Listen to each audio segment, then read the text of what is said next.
चलो ध्यान दो, क्लास 9th में और 10th में हमने 3 बातें सीखी, एक माध्यसिका, माध्यिका और बहुलक। ठीक, इनके अंग्रेजी नाम क्या है ये तुमने पढ़ा होगा मीन नाम से, और ये था मीडियन, मोड, हाँ, और ये था मोड। ठीक, अब देखो सबसे अच्छी बात तो ये है कि इन तीनों को तुम फिर से एक बार रिवाइज कर लो, है ना। 10वीं किताब लेके इन तीनों को एक बार रिवाइज कर लो, क्योंकि ये 3 बातें इस चैप्टर में बहुत काम आएंगी। और इनकी 3 विधि थी माध्य निकालने की। कौन कौन सी थी? एक थी प्रत्यक्ष विधि, जिसका अंग्रेजी नाम क्या था? Direct method. तो हल्का सा रिवाइज करवा रहे हैं हम आपको, हैं, डायरेक्ट मेथड। और एक थी कल्पित माध्य विधि, कल्पित माध्य विधि, जिसको हम कहते थे मीन एज्यूम्ड मेथड। ठीक है, और तीसरी थी कौन सी? पग विचलन, पग विचलन स्टेप डेरिवेशन। अरे सबसे अहम बात यह है कि तुम लोग आज ही जाके, ठीक है, 10वीं की किताब लेके इन तीनों विधियों को पढ़ें। हाँ, डेरिवेशन ये आ गया क्या? हाँ सर। चलो ठीक है, एक्सप्लेन चलते हैं। तो ये 3 मेथड आज जाके जरूर घर में पढ़ लेना, किताब 10वीं की तुम सबके नोट्स ही बने होंगे ना, तो उससे देख लेना। और इन तीनों को ध्यान देना, जो मेन चीज है, इन तीनों को माध्य, माध्यिका और बहुलक को मिला के हम क्या बोलते हैं? किसी को याद है? इन्हें हम बोलते हैं क्या? केंद्रीय प्रवृत्ति के मापक, केंद्रीय प्रवृत्ति के मापक। और बात करें इसे अपन इंग्लिश में क्या बोलते थे? Measure of central tendency. ठीक, अब थोड़ा सा अपन 10वीं की बात कर लेते हैं। 3 बातें पढ़ी थी, माध्य, माध्यिका, बहुलक, मीन, मीडियन और मोड।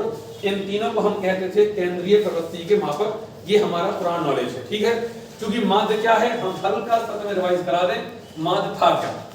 जैसे अपन यहाँ देखें, कोई क्लास है, मान लीजिए क्लास 8 है, इसमें 3 सेक्शन हैं। एक सेक्शन ए है, एक सेक्शन बी है और एक सेक्शन सी है। 10 नंबर का कोई टेस्ट हुआ, इसमें किसी के नंबर आए, मतलब बच्चे कितने हैं तो क्या ये भूल जाएंगे, 5 बच्चे लेते हैं, किसी के नंबर 2 आए, किसी के 3 आए, किसी के 1, किसी के 9 और किसी के आगे मान लो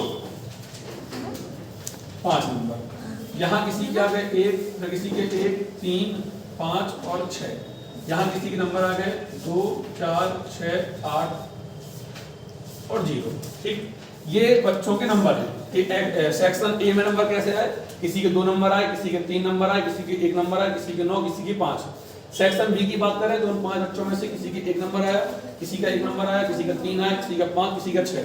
ठीक, समझाना हम ये चाह रहे हैं हम लोग को बेसिकली कि माध्य निकाला कैसे जाता है। जब हमारे पास कैसे आंकड़े हो अवर्गीकृत, मीन निकाला कैसे जाता है तो इसका सूत्र होता है सभी आंकड़ों का योग बटे आंकड़ों की संख्या, सभी आंकड़ों का योग, और नीचे क्या होता है? आंकड़ों की संख्या। ध्यान देना, हम तुम्हें केवल ये बता रहे हैं उस साल था क्या, ये नोट नहीं करना। ठीक है, आंकड़ों का योग और आंकड़ों की संख्या, यानी सबको जोड़ दो और जितने हैं उनको भाग कर दो। उदाहरण के तौर पे इसका निकालते हैं माध्य। कैसे निकालोगे?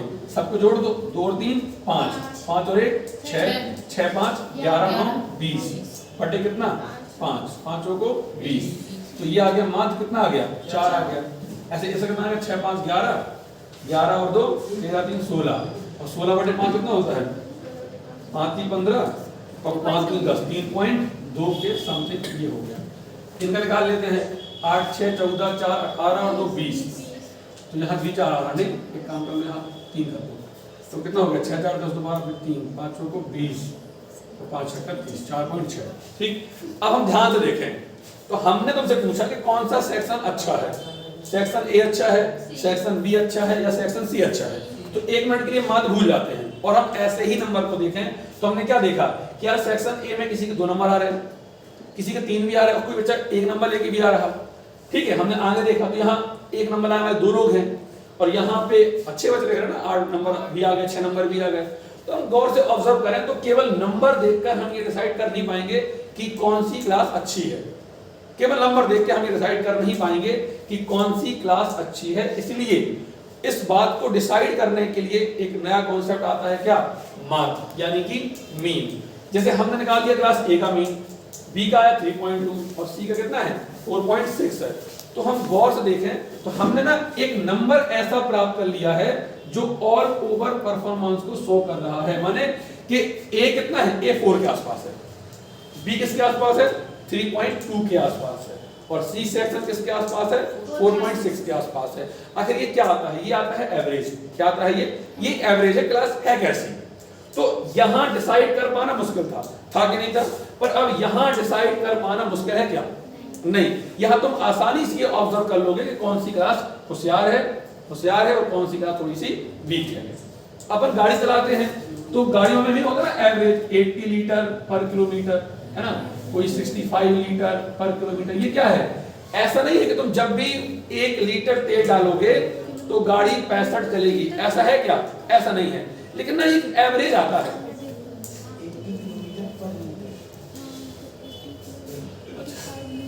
80 किलोमीटर पर लीटर, हाँ तो भाई, तो ये एक संख्या ऐसी मिल जाती है हमें जो उसका क्या है, एक एवरेज शो करता है। उदाहरण के तौर पे हमने कहा कि सेक्शन ए का जो माध्य है वो 72 मार्क्स है, सेक्शन बी का है 80 मार्क्स और सेक्शन सी का है 33 मार्क्स। तो सबसे अच्छी क्लास कौन सी है? Section B. और खराब क्लास कौन सी है? Section C. यानी कहने का मतलब ये हुआ कि जो मीन है कब काम आता है? जब से हमारे जब हमें ये डिसाइड करना हो कि उसका एक नंबर हम ऐसा निकाल लेते हैं जो उस पूरी क्लास को शो कर देती है कि कुल क्लास है कैसे। तुम यहाँ डिसाइड नहीं कर पाओगे, तुम यहाँ डिसाइड नहीं, तुम कहाँ यहाँ पे आसानी डिसाइड कर सकते हो। इसलिए एक नंबर ऐसा निकाल दिया जाता है जिससे तुम उसका अगर अंदाज कर लो। उदाहरण के तौर पे एक बच्चे के नंबर आए 97, 92, 93, 70, है ना, ऐसे नंबर आ गए 6 सब्जेक्ट में, 6 विषयों में। यहाँ भी 6 विषयों में 1 के नंबर आ गए। लेकिन तुमने गौर किया हो अंत में अपन ये पूछते हैं कि परसेंटेज कितनी है। ये कहाँ पूछते हैं कि तुम्हारे मैथ में कितना नंबर है, तो बोलना 82 नंबर इसके हैं, इसके 70 है, बस यही विचार है। ऐसा नहीं है। कब वो फेल हो गई 300 में और 10वीं दोबारा पढ़ रहे हो, ये पॉसिबल है कि नहीं? तो इसीलिए जब आपका रिजल्ट आता है उसमें क्या आती है? परसेंटेज आती है। परसेंटेज क्या होता है? ऑल ओवर परफॉर्मेंस आपकी, कि आपने आखिर 72 बनी आपकी, और भले ही आपके मैथ में 100 में 100 नंबर हो, लेकिन ये माना जाता है कि इस साल की जो आपकी प्रगति रही वो कितनी है? 72%। ये है आपकी वैल्यू। ठीक, आप किसी का भी 100 नंबर ले आए हो वो एक अलग बात है, वो उस विषय की खासियत है आपकी, लेकिन ये आपका क्या है? ऑल ओवर एवरेज आ गया कि आप 72% लाए हो। समझे मीन क्या होता है, माध्य क्या है? एक ऐसा नंबर जो पूरी आपकी ना औकात दिखाता है कि आखिर अंत में वैल्यू क्या है आपकी। और इन तीनों चीजों को हम बोलते हैं क्या? केंद्रीय प्रवृत्ति के मापक। क्या बोलते हैं इनको? केंद्रीय प्रवृत्ति के मापक। ये था 10वीं का पूरा बेसिक। ठीक, अब बात करें 11वीं हम क्या पढ़ने वाले हैं, या 11वीं हम क्यों पढ़ रहे हैं, या नया टॉपिक कौन सा है जो 11वीं का आने वाला है। ठीक है, इसको समझाने के लिए एक बुक में बहुत शानदार उदाहरण दिया है। ठीक है, उसकी ही बात करेंगे, हम खुद मन से लेंगे तो हो सकता है कि निकालने में गलती हो जाए। ठीक, 1 मिनट दो, उसको हम जल्दी से लिख लें। मान लेते हैं कि किसी खिलाड़ी ने, कोई खिलाड़ी ए है और उसने 10 मैच खेले। कितने मैच खेले? 10। इसमें उसके नंबर है 30, 91, 0, 64, 42, 80।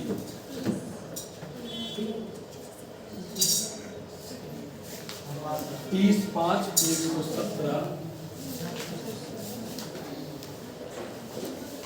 और 71। और बी ने भी 10 मैच खेले, जिसके नंबर आए हैं 53, 46, 48, 53, 46, 48, 50, 53, 53, 58, 60, 57। अब सुनो, हम तुम्हें क्या पढ़ा रहे हैं? अब क्या चालू हो गया है? अब ये चालू है कि हम 11th में क्या पढ़ने वाले हैं और क्यों पढ़ने वाले हैं। 2 बातें हैं कि जो हमने एक बात अक्सर बोली है कि जो इस चैप्टर पढ़ने वाले हो तो ये पता हो कि तुम क्यों पढ़ने वाले हो, है ना। ये आपके पास इसका उत्तर होना चाहिए। जैसे ये एक खिलाड़ी ए है जिसने पहले में 30 रन, फिर 91 रन, फिर 0, फिर 64, फिर 42, फिर 80, फिर 30, 5 और किसी मैच में उसने 117 ही बना दिए। बात करें बी की तो किसी मैच में 53 है, किसी में 46 है, 50, 53, 58, 60, 57 52। ठीक है, तो अब हमने कहा कि तुम किस खिलाड़ी को अच्छा मानते हो, तो फिर तुम्हें सर की एक बात याद आई कि सर ने कहा था कि ऐसे तो डिसाइड करना मुश्किल है ना, ऐसे मुश्किल है कि भैया यदि 117 है तो जीरो भी तो है, तो कैसे है तो अच्छा है वो, मतलब यहां डिसाइड करना क्या है, मुश्किल है। फिर सर ने सिखाया था कि इसका निकाल लो माध्य, क्या निकाल लो माध्य, इसका निकाल लो मीन, उससे क्या होता है तुम्हें एक ऐसी संख्या मिल जाती है जो डिसाइड कर देती है। उदाहरण के तौर पे आई बुक मत देखना, उदाहरण के तौर पे इसका माध्य मान लेते हैं 60 आया और इसका माध्य आया 70, कौन सा खिलाड़ी अच्छा है, ये अच्छा नहीं, इसका जो एवरेज है वो अच्छा है, इसका एवरेज क्या है, कमजोर है। ठीक, कितनी आसानी से तुमने ये निर्णय कर लिया। पर अब हम तुमसे कह रहे हैं, जो कि बुक ने कहा भी है कि ए का माध्य, ए का माध्य यानी कि mean of a, mean of a, हम तुमसे कहते हैं ये है 53, कितना है ये, और बी का जो माध्य है मीन ऑफ बी, ये है हमारा दिया बुक में, और तुम निकालोगे तो आंसर आएगा 53। अब बताओ अब कैसे, मतलब तुम करोगे डिसाइड कौन सा अच्छा है।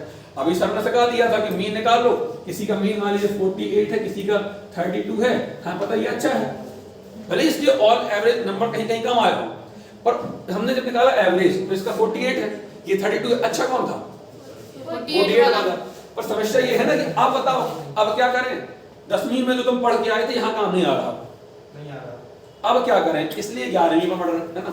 तो आप बताओ इस कंडीशन में क्या होता है। ठीक है, तो इसकी सुबह करेंगे अपन एक आपसी चर्चा से। उदाहरण के तौर पे इसका माध्य भी 53 है, इसका माध्य भी 53 है, और अब हम तुमसे ही पूछते हैं सिंपल सा क्वेश्चन कि बेटा ये बताओ कि तुम्हारे पास दो खिलाड़ी की ये है एक कि उसने रिकॉर्ड आ गया हमारे पास। ठीक है, तो बस तुम्हारे पास तुमने 10 खिलाड़ी चुन लिए हैं, बस तुम्हें कमी है किसी एक खिलाड़ी की और तुम्हारी टीम पूरी हो गई। एक खिलाड़ी ये है जिसका रिकॉर्ड ये है, और एक खिलाड़ी ये है जिसका रिकॉर्ड ये है। हम तुमसे ही पूछते हैं कि किस खिलाड़ी को तुम अपने साथ ऑस्ट्रेलिया टूर पे ले जाना पसंद करोगे, तो कौन सा टीम अच्छी है, कौन सा खिलाड़ी अच्छा है तुम्हारे हिसाब से। तो यहां से डिसाइड नहीं कर पाओगे तुम, क्लियर है, क्लियर है, बी वाला अच्छा है। कितने लोग मानते हैं कि बी वाला अच्छा है, सर कितने लोग, हाँ सर बी वाला ठीक है, हम बी को ले जाएंगे, हाँ 3 लोग, सब 3 4 नहीं, मतलब ऐसा नहीं कि अब उठाने पड़ेगा कैसा नाम है, नहीं, एक अपनी सोच, ये एक बहुत आम बातों से पूछ रहे हैं। तो रेवांशी कह रही नहीं सर बी को नहीं, हम ए को लेके जाएंगे। रेवांशी क्यों मतलब ए को क्यों, अपने ऐसा तो कह रहे हैं बी को लेके, कोई ए वाला है, मतलब कोई तो हो यार ताकि समझने मजा आए। चलो हम बात करते हैं। अब मान लीजिए रेवांशी ने कहा सर हमें ए को लेके जाना है, तो अपन थोड़ा सा अपन थोड़ा डालते हैं नजर ए के रिकॉर्ड में। ए कभी कभी 30 रन बनाता है, ठीक है, अच्छी बात है, ठीक ठाक खेल गया, अच्छी बात है, 91 बना देता है यार, अच्छी बात है, 117 भी बना देता है, पर वो 0 पर भी आउट हो सकता है। मतलब ऐसा नहीं कि विश्वास कर लो उसके ऊपर कि हाँ ये तो क्या आएगा, तो 0 हो जाएगा। ये 30 नंबर भी सॉरी 30 रन भी बनाता है, 80 अच्छी बनाता है, और ये 5 में भी आउट होता है। इसके अंदर ना स्थिरता नहीं है, बोले मैं कहते कि स्टेबिलिटी, हाँ अंग्रेजी में ठीक है, एक वर्ड था ना कि कोई व्यक्ति अब हमें याद नहीं आ रहा कि बहुत कुछ अच्छा करता हो और कभी कभी खुश भी हो जाता हो। इसको हम 80 रुपए का पटाखा लेके आए, 80 रुपए का महंगा है, कब खुश निकल जाए, प्रिसाइज नहीं है, प्रिसाइज हम अंग्रेजी में समझाएंगे कैसे, कुछ ऐसा बोलो जो आसान समझे हमारे लिए। मतलब बार-बार वही वैल्यूज आ रही है, मतलब बहुत जैसे हाँ आसपास आ रही है। बहुत अच्छी प्रथा गांव में एक कहावत है चीन के सामान को लेकर, तो चीन क्या होता है, चीन एक देश है, उसके सामान को लेकर बहुत हंसी होती है कि चला तो चांद तक ये थोड़ा सुना बेटा, ये तो सुन ले क्योंकि नहीं सुना, चाहा चले तो परसों नहीं तो टूटे परसों, मैंने पर लेके आए तो कहो खराब ही ना हो। तुम 6 साल से देख रहे हो टीवी और लेके आओ तो मैंने मर जाए। तो ये चाइना का सामान लग रहा है, ये चलने में टॉपर है, पर पुष्ट भी हो सकता है, भी अच्छा है, ना बहुत अच्छा है और ना बहुत खराब है, अपने ठीक ठाक नंबर लेके आ रहा कि नहीं आ रहा ठीक। अब समझो ध्यान से, तो ये तो हमने डिसाइड किया किस तरीके से, इसका मैक्सिमम नंबर देख के और कम नंबर देख के। यहाँ हमें ये अच्छा लगा क्योंकि ये लगभग स्थिर खिलाड़ी है, किसी मैच में जाने के बाद ठीक है नंबर लेके आता है। देखो ना 53, 46, 48, 52, 53, 53, 58 ठीक ठाक नंबर ये रन बनाता है। एक उपाय और होता है जानने का कि कौन सा अच्छा है ना करना बेटा, एक उपाय और है। आप पहले देखो माध्य कितना है माध्य। अब आप ये देखो कि इस माध्य के आसपास कौन है, मीन के आसपास रन ज्यादा किसके हैं, तो आप पाओगे कि जो बी के रन हैं वो इस मीन के आसपास ज्यादा है। देखो ये तो 53 ही हो गया, ये कुछ ही कम होगा, ये भी कुछ कम है, ये भी कुछ कम है, ये तो वही है ना, ये कुछ हो गया, क्योंकि ये तो बहुत आगे हो गया ना, तो ये बहुत पीछे भी तो हो गया, तो ना आगे चाहिए हमें और ना पीछे चाहिए है। हाँ मतलब अपन देखें कि मीन के आसपास है तो ज्यादा चांस है कि वो अच्छा खिलाड़ी है। ठीक है, अब तुमने ए को कहा खराब खिलाड़ी और बी को तुमने क्या कहा अच्छा खिलाड़ी, ऐसा क्यों? सुनना इसका कारण सुनना, ए का बिखराव, एक वर्ड है किताब में ए का बिखराव, मतलब बस हम सब बताएंगे। ए का बिखराव ज्यादा है, बी का बिखराव कम है। ये तो अंग्रेजी वालों को भी ऐसे पढ़ना ही बिखराव है। बिखराव माने होता है फैले हुए, इसके जो रन ज्यादा फैले हुए हैं है ना, 0। देखो आपके पास जो मैन की 53 है तो किसके रन इसके आसपास है? बी के, जबकि इसके रन कैसे हैं? फैले हुए, दूर दूर है। जो ए के रन हैं वो इस माध्य से दूर दूर है कि नहीं है? जो बी के रन हैं वो इस माध्य के आसपास है कि नहीं है? तो हम तुमसे बोले किसके रन जो फैले हुए ज्यादा है, जिन बिखराव ज्यादा है, ऐसे किसके रन है? ए के। तो हमने क्या बोला? ए का बिखराव ज्यादा है और बी का बिखराव कम है। ठीक, अब आते हैं अपन 11वीं में। इसी बिखराव को मैथ में हम बोलेंगे क्या? प्रकीर्ण। क्या बोलेंगे? और इसका एक लेसन हमें देखना पड़ेगा।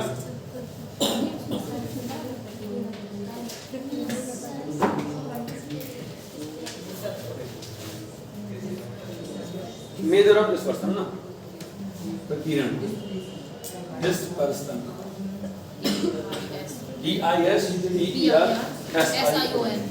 अब समझो ये बात हम क्या बोल रहे हैं। जब तुम्हारे पास माध्य अलग अलग होते थे, मान लीजिए एक माध्य 60 और एक माध्य 70, तो बड़ी आसानी डिसाइड कर लेते थे। पर जब तुम्हारे पास माध्य एक जैसा है, मीन एक जैसा है, तो तुम इतनी आसानी डिसाइड नहीं कर पाओगे। जब नहीं कर पाओगे तुम्हें क्या देखना? बिखराव से आता है। बिखराव माने क्या बोलते हैं? प्रकीर्ण, या इसे क्या पढ़ेंगे? डिस्पर्सन। तो जब एक जैसा मीन है तब तुम उसका बिखराव देखोगे, और हम आप क्या शब्द बोलेंगे? तुम उसका प्रकीर्ण देखोगे। क्या देखोगे? प्रकीर्ण। और अंग्रेजी का बोले तुम उसका डिस्पर्सन देखोगे। तो अब हम तुमसे बहुत स्पष्ट पूछें तो किसका प्रकीर्ण ज्यादा है, किसमें बिखराव ज्यादा है? किसका डिस्पर्सन कम है? बी। अब यहाँ पे एक उत्तर हमें और मिला कि आखिर हम प्रकीर्ण पढ़ क्यों रहे हैं। अब ये इसका उत्तर हमें कौन देगा? हम क्यों पढ़ रहे हैं प्रकीर्ण?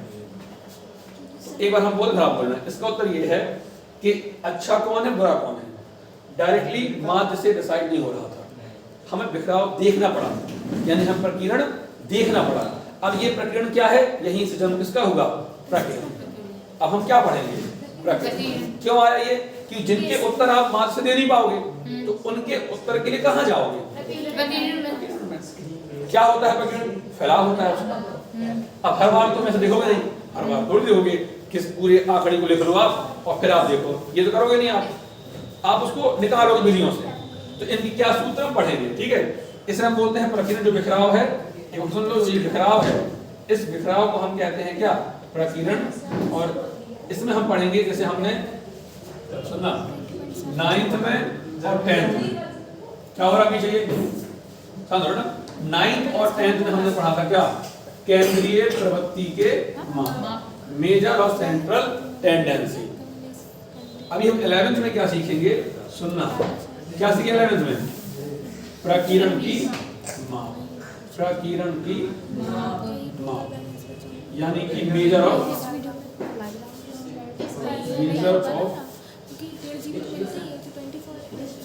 अब हम चाहेंगे कि अब आप अपने डाउट पूछो, जिसके मन में कोई डाउट हो सकता है पूछो। सर, मतलब पहले माध्य निकाल लेंगे, उससे हम माद निकालना पड़ेगा। माद बहुत सवालों में आता है, तो माद सीख कर ही आना कल, ठीक, माद सीख कर ही आना, क्योंकि बिना माद के आप कर ही नहीं पाओगे इन सवालों को।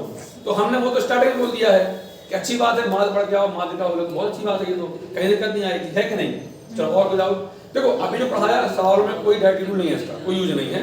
क्या पढ़ाया हमने, तुमसे कोई पूछे तुमने चैप्टर 11 में क्या पढ़ा, तुम वो तो ये हमने पढ़ा है, अब कोई क्यों पढ़ा, तुम वहां उत्तर नहीं दे पाते हो, है ना। तो उसका रीजन ये है कि जिन प्रश्नों का उत्तर हम माद से दे पा रहे थे तो बढ़िया था। अब इन कंडीशन क्या करें, तो इन कंडीशन हम बिखराव देखा, बिखराव क्या है, बिखराव प्रकीर्णन है। तो अभी हम ये माध्यक यानी केंद्रीय प्रवृत्ति देख रहे थे। जब हमने वो सेक्शन देखा था तो वहां तुलना हमने कैसे की थी, सेंट्रल टेंडेंसी से, यानी कि केंद्रीय प्रवृत्ति से, यानी कि माध्य से, मीन से। तो वहां डिसाइड हो गया, हुआ कि नहीं हुआ, लेकिन यहां डिसाइड नहीं हो पा रहा ना।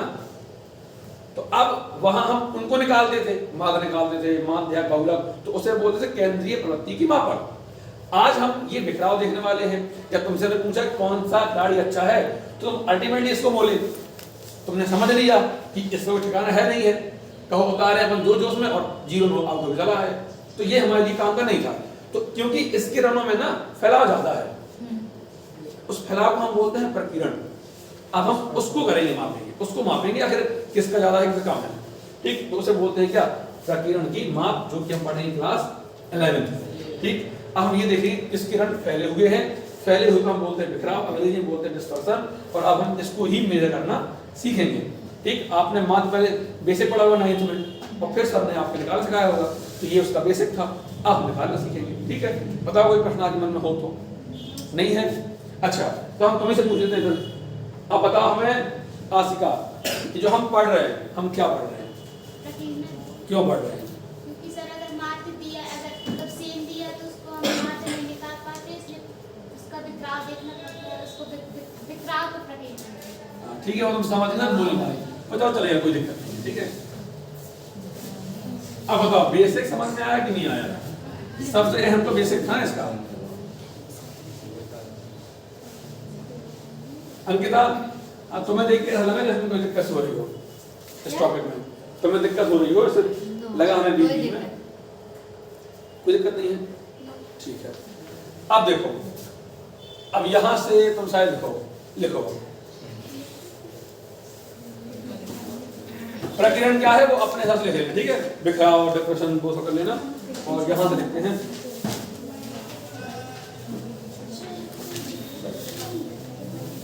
प्रकीर्णन की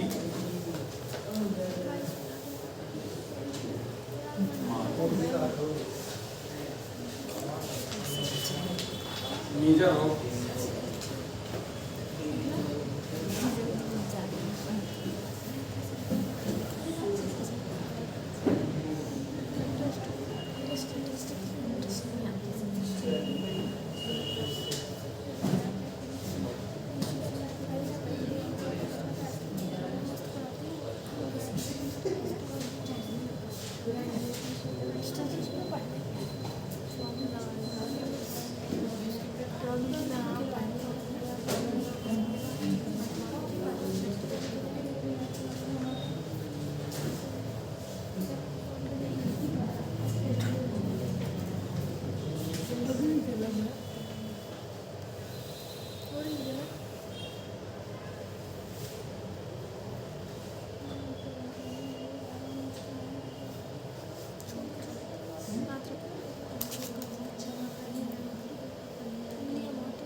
जिनमें से अच्छी बात यह है कि तुम्हें ये नहीं पढ़ना है। सर चतुर्थक है, हाँ नहीं है, था है। तुम्हें अच्छा यहाँ पे क्या है? चतुर्थक था बना। चतुर्थक लगा ये? सर आपने ये हमारा था है। ऐसा लगो भा बना। और ये तुम्हें नहीं पढ़ना है। केवल 3 ही बातें पढ़नी है बेसिकली, ठीक है। ये रुकता नहीं है बीच में, रुक जाए इससे रुक जाएगा। तो इसको रोको। देखो ये पढ़ा नहीं है, ये दो बातें हैं बहुत मेन इस चैप्टर में, ठीक है, माध्य विचलन और मान्य विचलन। वैसे पहले ऐसा है जैसा पढ़ते थे, वो सारणी बनेगी, सब कुछ होगा उसमें। परिसर थोड़ा समझ लेते हैं आज, फिर आज की क्लास को ही एंड कर देंगे, ठीक है। परिसर क्या है? तो परिसर निकालने का सिंपल सूत्र होता है परिसर बराबर, जिसे हम बोलते हैं रेंज। क्या बोलते हैं? रेंज। अधिकतम मान ये तो पढ़ा हुआ था मैंने। अधिकतम मान माइनस न्यूनतम, अधिकतम मान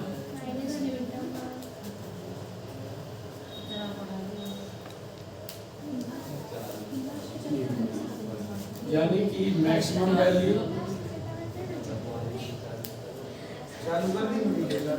हाँ चालू है, और मिनिमम। अब तो ये निकालते कैसे? रेंज निकालने के लिए आता है, कराएगा नहीं मान लो, तो निकालेंगे कैसे? आप बुक देखो, जहाँ पे पहला पेज निकाल लो, ए की रन दी है और बी की रन दी है, निकालो वाला पेज। और हम तुमसे कहें तो ए की रेंज निकालो, ठीक, ए का परिसर निकालो। तो ए का परिसर निकालने के लिए उसके रंग में जो सबसे ज्यादा रंग है वो लिख दो, और जो छोटे हैं वो लिख दो, माइनस कर दो। ए का है, समझ जाना ऐसे। तो ए की रेंज कितना आ गया? बी में क्या है? अधिकतम कितना है बी में? 60 माइनस कितना हो गया? 14। अब सुनना, रेंज कैसे निकालते हैं? परिसर निकालने का उपाय है अधिकतम मान माइनस न्यूनतम मान।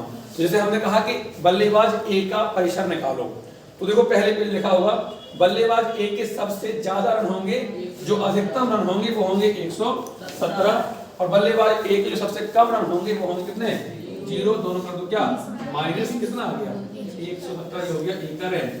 इसी प्रकार बी के जो सबसे ज्यादा रन थे, माने बी का जो अधिकतम मान है वो 60 है, और जो बी का सबसे कम मान है वो 46 है।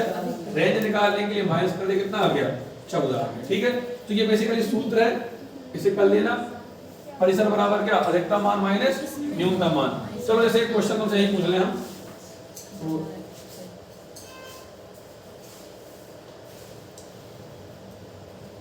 किससे पूछे? ये कृष्णा से पूछ लेते हैं, नहीं दीपाली से पूछ। दीपाली बताओ बेटा, ये कोई मान लीजिए आंकड़े हैं, डाटा है, ठीक है, तो इसमें परिसर क्या होगा? इसका रेंज क्या होगा?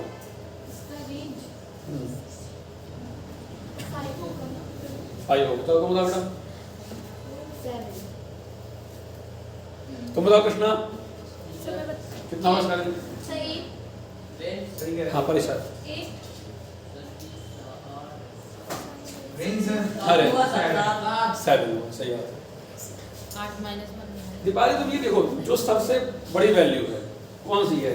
5 4 7 8। 8 सबसे बड़ी वैल्यू है, तो उसको लिख दो पहले, फिर माइनस कर दो क्या? छोटी वैल्यू। सबसे छोटी वैल्यू कौन सी है? 1 है। तो 8 माइनस 1 क्या होता है? 7। ये बार बार समझाने की शायद लिख नहीं, क्योंकि आप ये क्लास 7 में पढ़ चुके हो हमारे पास, है ना? नहीं बेटा, ये पढ़ा दो। अब ये बेसिक आज का यही खत्म होता है। कल जब हम मिलेंगे तो हम बात करेंगे माध्य विचलन की, मीन डेविएशन की, और अब देखते हैं मेहनत बेकार हो गई।